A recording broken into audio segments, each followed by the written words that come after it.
Olá, webjuristas, e bem-vindos ao nosso Notícias Jurídicas. Hoje, a gente vai fundo em um dos temas mais explosivos e importantes do Brasil atual.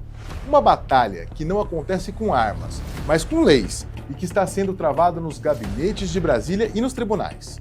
Você já ouviu falar em marco temporal? Pode parecer um termo um pouco jurídico, complicado, mas guarde esse nome. O que ele significa pode redesenhar o mapa do nosso país, decidir o futuro de centenas de comunidades indígenas, impactar o agronegócio e, acredite, afetar até o clima do planeta. Essa é uma história de poder, dinheiro, direitos ancestrais e uma disputa feroz por terra. E no centro de tudo está uma única data, 5 de outubro de 1988. Fica comigo até o final, porque você vai entender por que essa data se tornou o epicentro de uma guerra que coloca o Supremo Tribunal Federal contra o Congresso Nacional e o futuro de uma nação em jogo.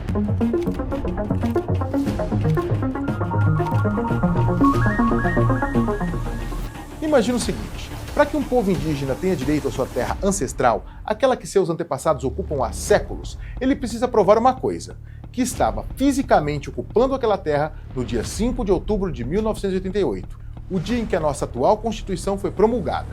Se eles não estivessem lá neste dia exato, ou pelo menos provar que estavam brigando na justiça por essa terra, já era. O direito à terra, em tese, desaparece.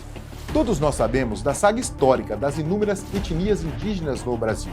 Desde o encontro com os europeus, vivenciamos períodos de capturas, assassinatos, escravizações e um impacto muito grande com as doenças transmissíveis. Mas também nos tempos mais recentes, nossos povos originários sofreram com a ampliação da fronteira agrícola, a exploração madeireira e o garimpo. Ao longo de décadas, e especialmente durante a ditadura militar, muitos foram vítimas de massacres, perseguições, doenças trazidas de fora e foram expulsos dos seus lares para dar lugar a fazendas e grandes projetos. Em Santa Catarina, por exemplo, existiam os bugreiros, caçadores de indígenas contratados para limpar a terra. Então, a crítica é: como você pode punir a vítima por não estar no local do crime? Exigir que eles estivessem lá em 1988 é, segundo críticos, ignorar séculos de violência e, basicamente, premiar quem grilou a terra. Para a Associação Brasileira de Antropologia, o marco legal seria um genocídio legalizado, porque, na prática, ele inviabiliza a sobrevivência física e cultural desses povos. E tem mais: as terras indígenas são hoje as áreas mais preservadas no Brasil.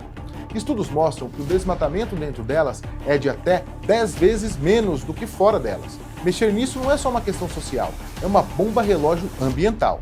Entretanto, a inexistência de um marco temporal efetivo gera muita insegurança.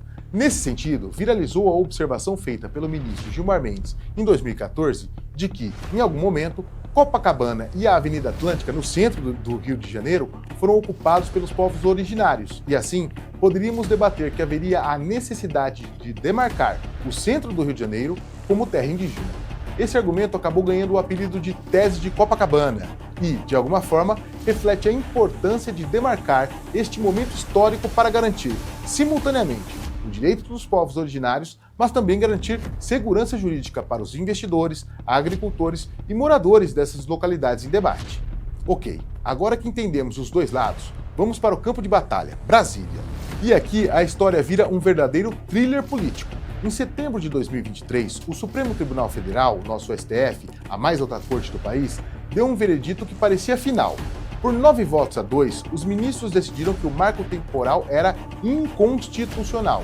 Uma vitória histórica para os povos indígenas. A comemoração foi imensa. Parecia que a questão estaria resolvida. Aqui vem a reviravolta.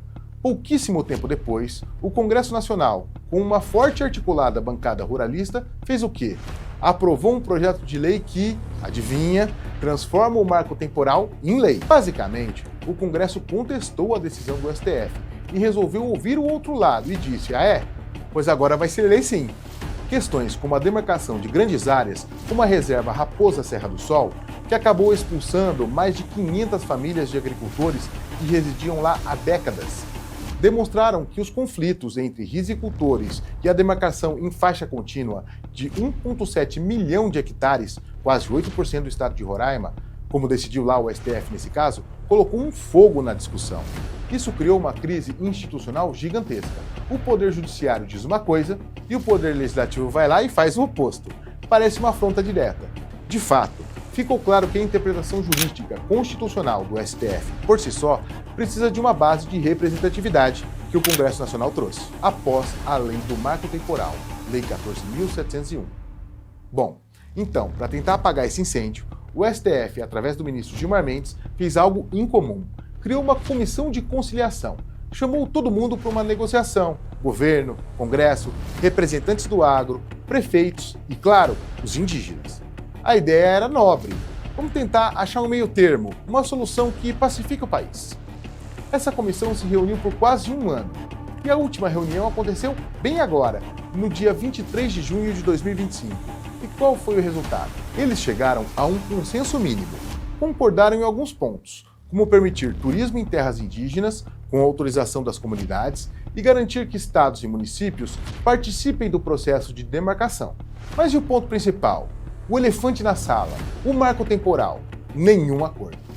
A questão mais importante ficou de fora desse consenso. A proposta que saiu da comissão não mexe no marco temporal. E um detalhe crucial, a APIB, a Articulação dos Povos Indígenas do Brasil, a principal organização indígena do Brasil, se retirou das negociações no ano passado, afirmando que direitos fundamentais, como o direito à terra, não são negociáveis. Eles sentiram que o debate não era justo. Até o Ministério dos Povos Indígenas, que participou das reuniões, manifestou severa preocupação com a proposta final, dizendo que alguns pontos críticos, como a possibilidade de garimpo e a expulsão forçada de indígenas, foram incluídos sem debate. Então, onde estamos agora? No meio de um impasse gigantesco. Temos uma decisão do STF que diz que o marco temporal é inconstitucional. E temos uma lei aprovada pelo Congresso que diz que ele é válido e a lei é posterior à decisão do STF. A tentativa de conciliação conseguiu resolver questões menores, mas falhou no coração do problema. A polarização continua intacta. O futuro agora depende de um próximo passo. O STF terá que julgar a constitucionalidade da própria lei que o Congresso aprovou. Será uma batalha final entre os dois poderes. E a batalha poderá continuar depois, quem sabe com uma proposta de emenda constitucional, instituindo um marco temporal no texto constitucional, a exemplo da PEC 48 de 2023. E o que está em jogo? Não é pouco, hein?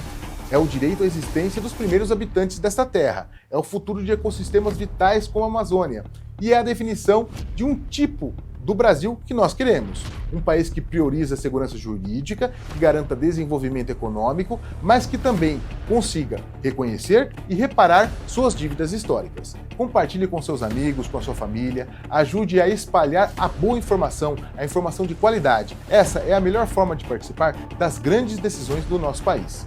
Não se esqueça de curtir o vídeo, se inscrever no canal para mais análises profundas como essa. Obrigado pela sua companhia e até a próxima Notícia Jurídica.